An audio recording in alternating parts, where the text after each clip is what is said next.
De TFM, dans l'actualité de ce jeudi, grève des médecins largement suivie sur l'étendue du territoire. Les patients venus en consultation obligés de rebrousser chemin. Nous ferons le point à Dakar et en région. Journée sans maternité à Louga, rendez-vous à Saint-Louis pour les visites prénatales. Situation périlleuse pour ces futures mamans, vous le verrez, reportage à suivre. À la une également, le manque de kérosène à l'AIBD. Le seuil d'alerte reste maintenu malgré les bateaux de carburant annoncés pour une consommation journalière de 600 mètres cubes de kérosène, 2000 mètres cubes seulement en stock dans les cuves. Situation laissée à l'appréciation des compagnies aériennes. Plus de détails dans ce journal. Et puis à suivre, les bonnes feuilles de la rédaction zoom sur l'ouvrage d'Ibrahima Mbengue, la saga de l'islam au Sénégal, islamisation et désislamisation. Note de lecture en fin d'édition.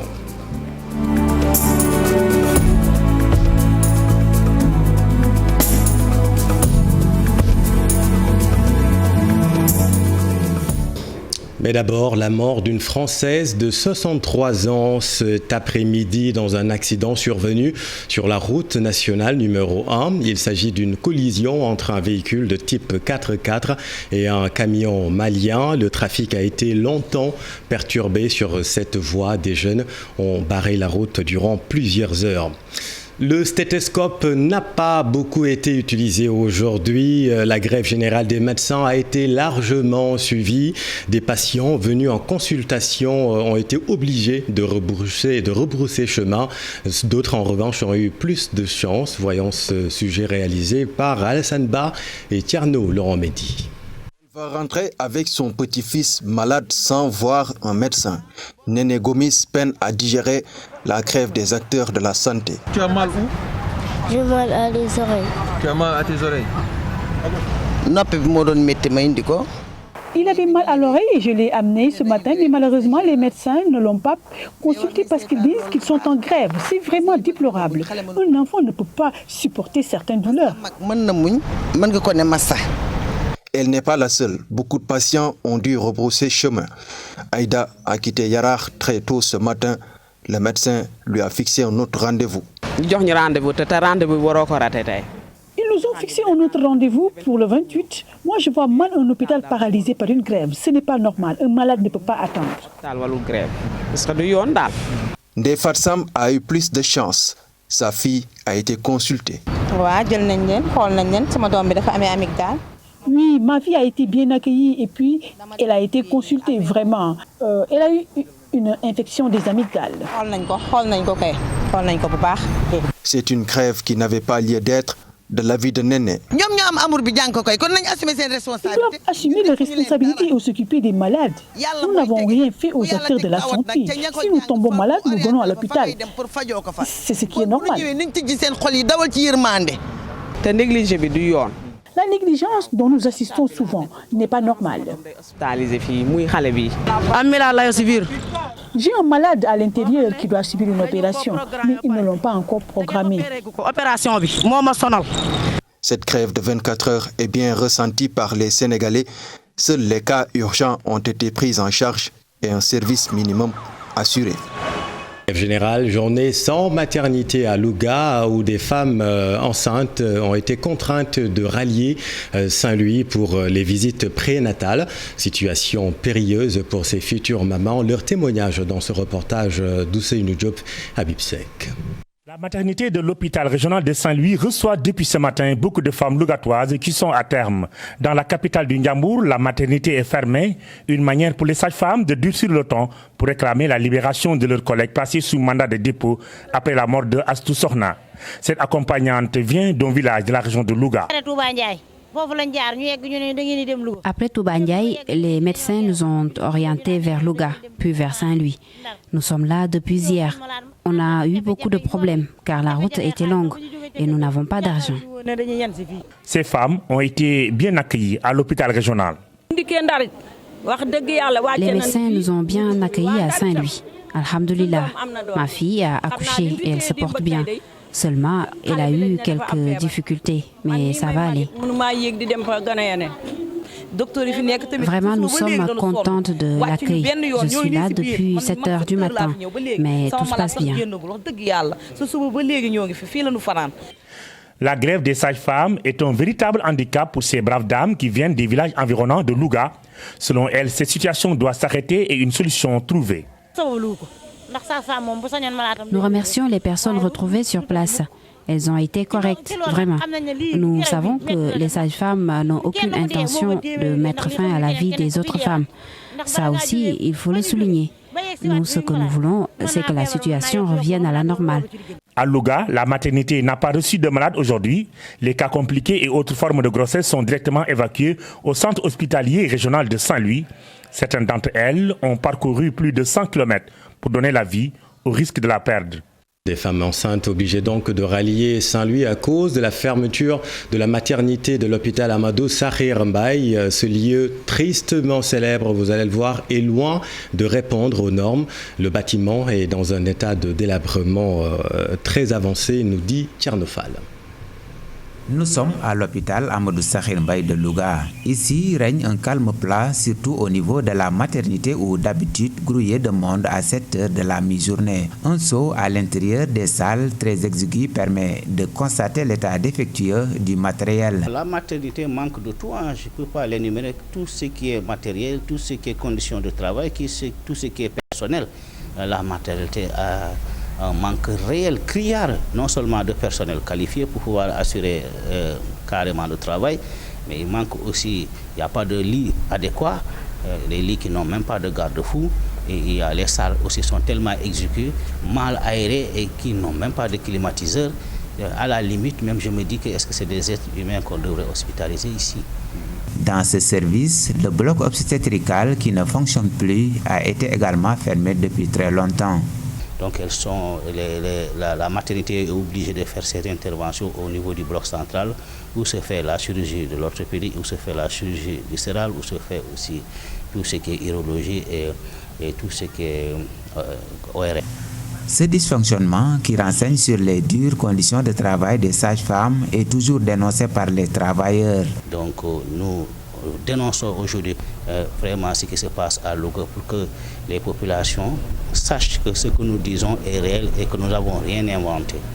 Sur un autre registre, l'arrêt des travaux du bâtiment Pôle Mère-Enfant qui devait être réceptionné depuis 2019 a été aussi déploré. Les chantiers inachevés qui devraient être livrés depuis 2019. Il s'agit du PASM, c'est-à-dire du pôle mère-enfant. Il s'agit aussi également de la pédiatrie et du SAU qui devrait ouvrir en principe il y a 2 à 3 ans. Mais depuis lors, c'est des petits conflits, des petits litiges entre l'entrepreneur et les ministres. Et depuis lors, tous les chantiers se sont arrêtés. Pour rappel, ces conditions très difficiles de travail font partie des arguments brandis par les travailleurs qui s'appuient sur les dispositions de l'article 4 du Code de la déontologie pour suspendre leurs activités au niveau de la maternité fermée depuis mardi dernier. Tcherno, rien n'explique cette journée sans maternité. Selon la présidente honoraire de l'Association des sages-femmes du Sénégal, elle désapprouve. Celles qui exercent ce métier ne sont plus animées par la passion, se désole Mariem Fall. Selon elle, le métier est devenu tout simplement un pis-aller pour certaines. Fatou Bintou Conté et Pape Sangoné Mbaye. Profession de sage-femme, un métier actuellement dévoyé, jadis béni, aujourd'hui elles sont bannies. Pourtant, les premières sages-femmes du Sénégal étaient guidées par la passion du métier. Les gens étaient motivés à faire la pratique de sage-femme, à être sage-femme. C'était une passion. On était motivés pour plusieurs raisons. Nous étions des femmes, c'est vrai, mais aussi on se disait qu'en fait, il fallait qu'on aide les femmes à avoir un enfant, à accoucher.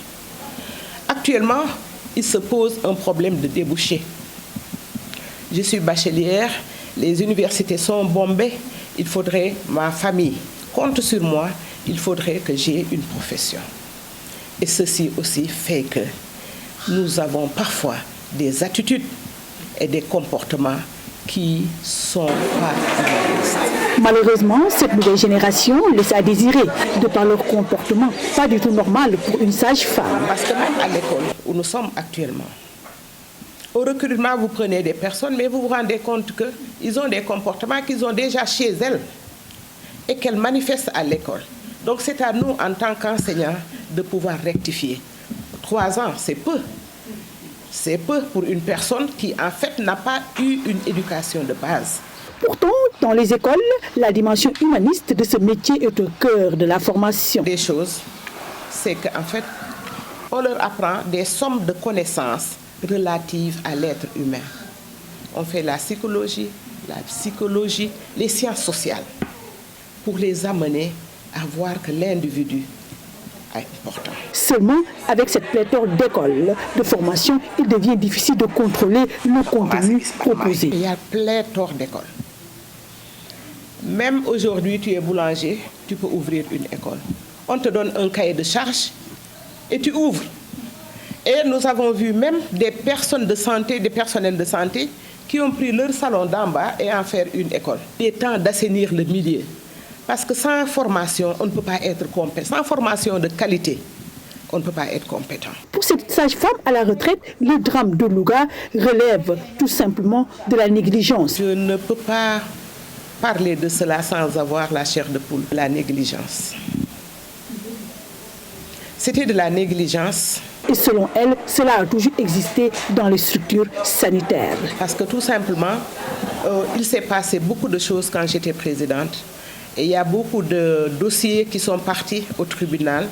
Et il y a eu même des suspensions de sages-femmes et même des radiations de sages-femmes dans le temps. Tourner sans maternité n'avait pas sa raison d'être pour Marème Fall, au risque de se mettre à dos les populations. Avoir raison gardée. Nous travaillons pour la population. S'il n'y a pas les femmes, les sages-femmes n'existeraient pas. Donc, à mon avis, à mon humble avis, je pense qu'on devait aller voir les populations, discuter avec eux et ne pas trouver une autre manière et ne pas fermer les maternités. Confronter ces populations parce qu'ils ont raison. Et la prison n'est pas la place d'une sage-femme, c'est le cri du cœur du personnel soignant de Kolda. La grève a été largement respectée sur l'étendue de la région. Là-bas, les professionnels de la santé réclament le départ du ministre de la Santé et de l'Action sociale, Abdoulaye Diouf Sarr. Le retard dans la réalisation du DAC de Fofokuru irrite plus d'un dans le département de Médina Yoro Foulah, où les jeunes de l'arrondissement de Fofokuru réclament avec persistance ce domaine agricole communautaire. Ça est au cœur des débats. Depuis 2016, on nous a promis le DAC. Depuis 2016, le moment où on parle, on ne peut même pas savoir comment est la situation du DAC. Jusqu'à présent, ce sont des promesses qui sont là. On ne sait même pas, le problème se trouve où. Cette promesse non tenue de l'État n'est plus une affaire qui concerne uniquement les jeunes. Toutes les populations du département de Médina Yoro Foulah en ont fait leur affaire. Donc, étant donné que le DAC de Fofokuru, depuis sa création jusqu'à présent, rien n'a marché, rien n'a fonctionné. Alors, nous lançons un appel à son Excellence pour que, en tout cas, le DAC de Fofokuru puisse rebattre et que les espérances que les... Ce n'est pas le bon élément, toutes nos excuses, je le disais. La prison n'est pas la place d'une sage-femme, c'est le cri du cœur du personnel soignant de Kolda. La grève a été largement suivie sur l'étendue de la région. Le personnel soignant de Kolda réclame le départ du ministre de la Santé et de l'Action sociale. Nous sommes réunis aujourd'hui vraiment pour le cas des sages-femmes qui ont été arrêtées à Louga. Parce que comme vous le savez, 6 sages-femmes ont été accusées à tort et incarcérées dans les prisons, alors que la place de la sage-femme n'est pas en prison mais dans les maternités. C'est pour ça aujourd'hui on a dit journée sans sage-femme dans les maternités pour savoir si les sages-femmes ont leur place à la prison ou bien dans les maternités. Aujourd'hui nous sommes ici réunis pour dire le mécontentement que les structures, que le personnel sanitaire a à l'endroit du ministre de la Santé qui nous a confié au loup. Parce qu'aujourd'hui, nous sommes sa famille, nous sommes ses enfants, comme j'ai l'habitude de le dire. Comment on peut prendre ces enfants et leur accuser à tort? Le ministre, encore une fois, est allé trop vite en besogne. C'est pour ça, aujourd'hui, nous sommes ici réunis pour dire au ministre, pour dire à la population, pour dire aux sages-femmes de Louga, pour dire à la population de Louga que nous aussi, personnels de santé, nous sommes derrière les sages-femmes de Louga. Pourquoi nous demandons le départ du ministre? Parce que le ministre est allé trop vite en besogne. Le ministre devait nous couvrir parce que nous sommes ses enfants. Quand tu as des enfants, tu as le devoir, le droit et le devoir de les protéger. Affaire de la grande pharmacie dakaroise, la polémique ne faiblit pas pour l'ex-directeur de la pharmacie nationale. Le docteur Aïcha Ngoundiam Bot n'a pas respecté la bonne procédure. Docteur Yérim Bagnik Diop appelle les pharmaciens à annuler l'appel à la grève prévu ce vendredi. Le voici avec Pape Faranig. Nous avons eu à traiter un dossier de transfert qui est à l'origine de beaucoup de polémiques, qui aujourd'hui serait une des raisons pour lesquelles le syndicat des pharmaciens du Sénégal privé décide de baisser les rideaux. Je ne sais pas pour combien de temps. Donc les rideaux et priver les Sénégalais, un temps soit peu, de l'accès à leurs médicaments. Donc ça c'est très grave. C'est pourquoi je voudrais prendre la parole pour éclairer un peu l'opinion, mais surtout les pharmaciens, ces professionnels-là, pour qu'ils mesurent les actes qu'ils vont poser, les mesures à leur juste valeur avant de faire quoi que ce soit. Donc je pense que c'est bien qu'on éclaire ces professionnels de santé sur la procédure que la direction de la pharmacie a mise en place, a utilisée pour traiter ces dossiers. Donc comme vous le savez, les transferts de pharmacie, les créations sont régis par un arrêté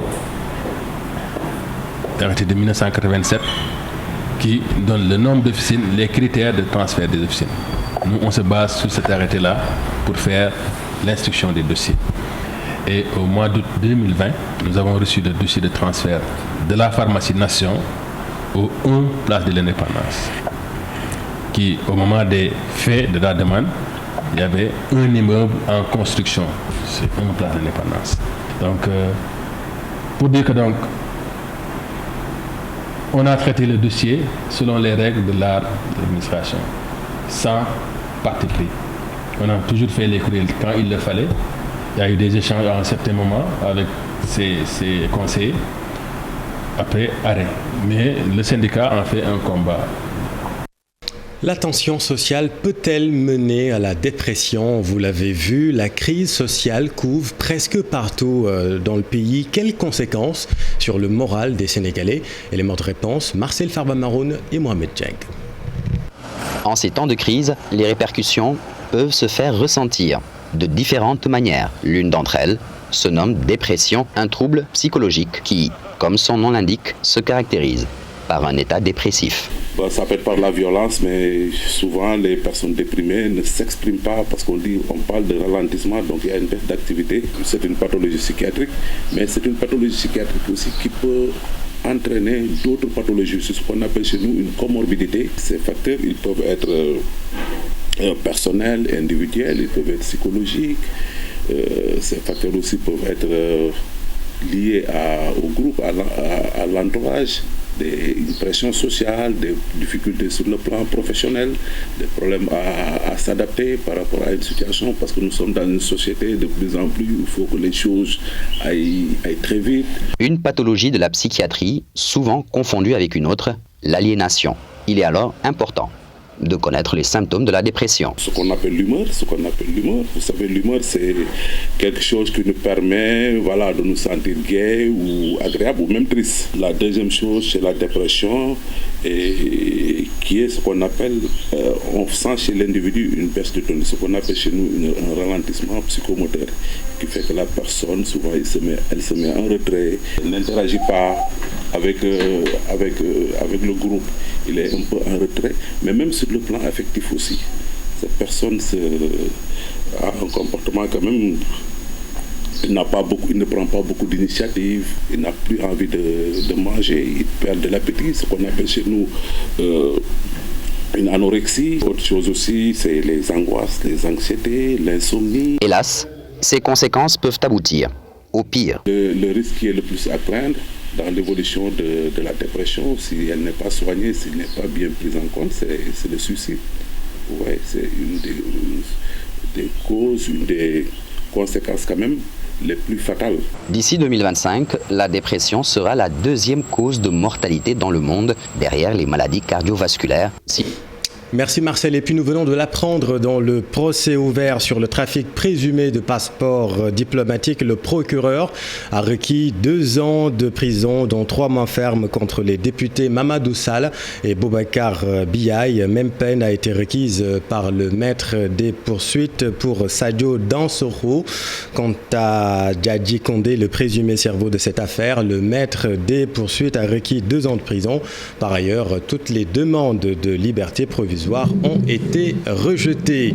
L'actualité, c'est aussi la tension dans le secteur des hydrocarbures, le manque de kérosène à l'AIBD. Le seuil d'alerte n'est pas encore levé malgré les navires annoncés pour une consommation journalière de 600 mètres cubes de kérosène. 2000 mètres cubes seulement sont stockés dans les cuves de l'AIBD. Les compagnies sont libres d'apprécier la situation.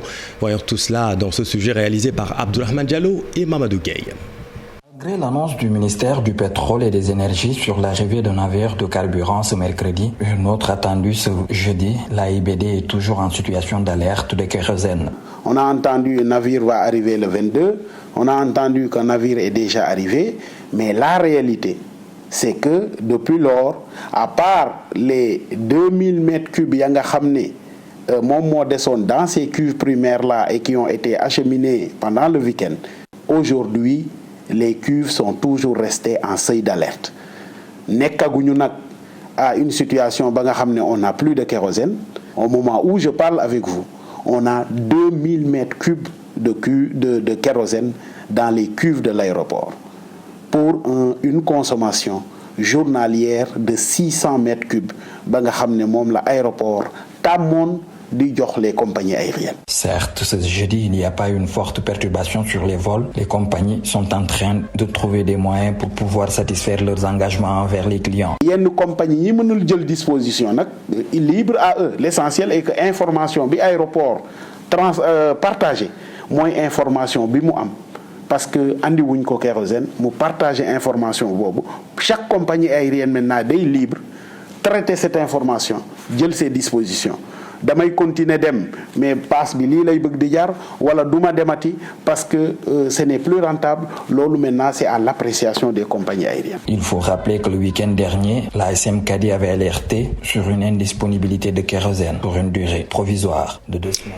Merci Abdourahmane. Et l'impact de la tension dans le secteur des hydrocarbures se fait sentir également dans les régions. À Sédhiou, par exemple, le manque d'essence plonge dans le désarroi les automobilistes Boubacar Konté et Kaliamé. Nous sommes à la gare routière de Sédhiou. Ce n'est pas la grande ambiance qu'on a l'habitude de trouver sur place. Beaucoup de véhicules sont garés faute de carburant. Parce que ça fait 2 jours qu'il y a certains véhicules qui ne sont pas roulés. Et c'est difficile. S'il y a pénurie de carburant, mais c'est difficile, on ne peut pas rouler. Nous ne pouvons pas marcher sans carburant. Ça a amené beaucoup de difficultés dans notre secteur. On souhaite que l'État nous aide pour avoir du carburant. C'est difficile.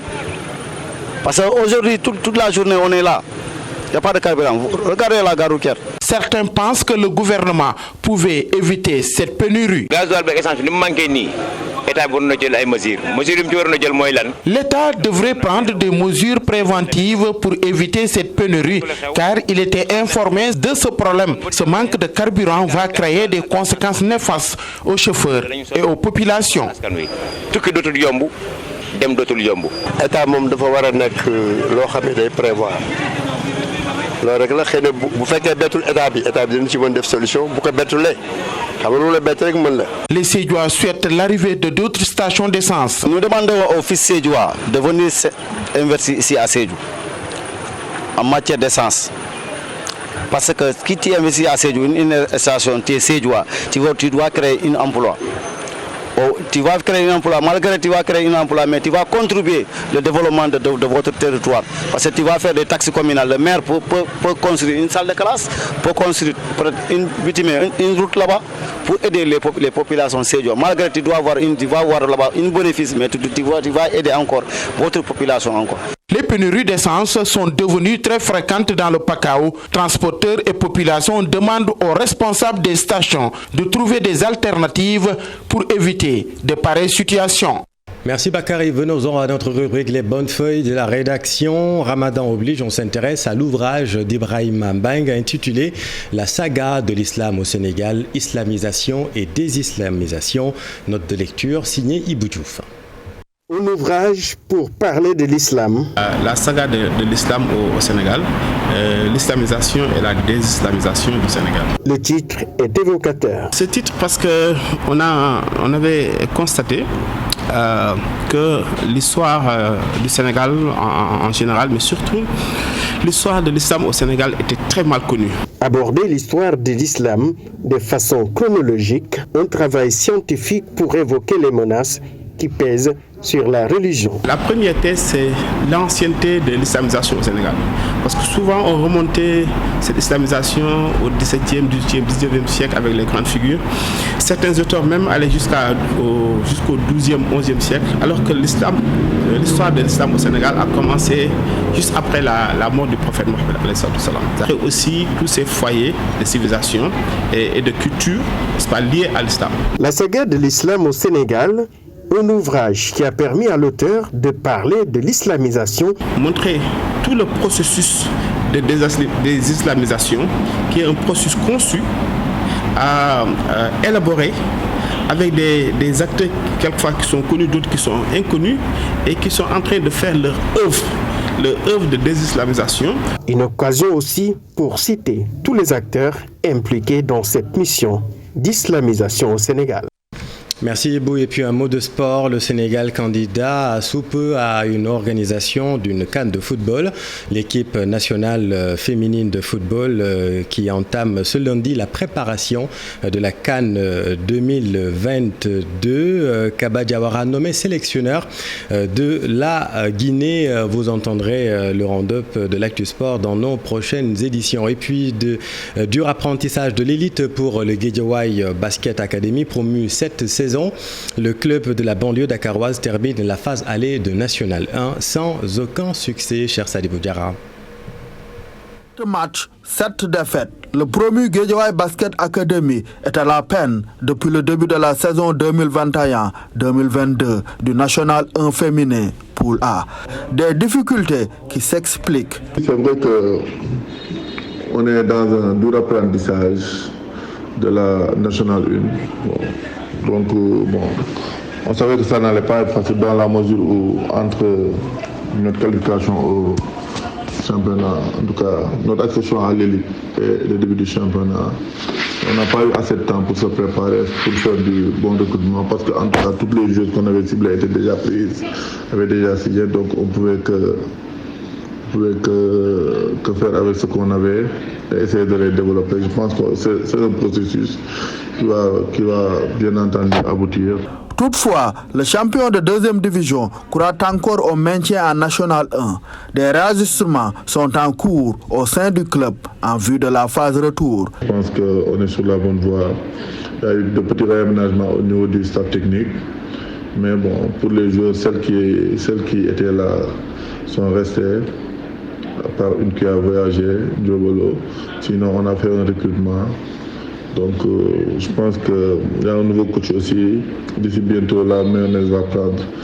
Et Inch'Allah, avec l'aide de Dieu, on va atteindre notre objectif qui est le maintien. Bon dernier de la poule A, Guédiawaye Basket Academy a 7 journées pour renverser la tendance au cours de la phase retour. Pour cela, le club de la banlieue dakaroise espère signer sa première victoire face à l'ASC Jaraaf ce week-end. Merci cher, c'est la fin de cette édition. Merci infiniment de l'avoir suivi. Les programmes continuent sur TFM. Restez avec nous, vous êtes au bon endroit. Bonne soirée.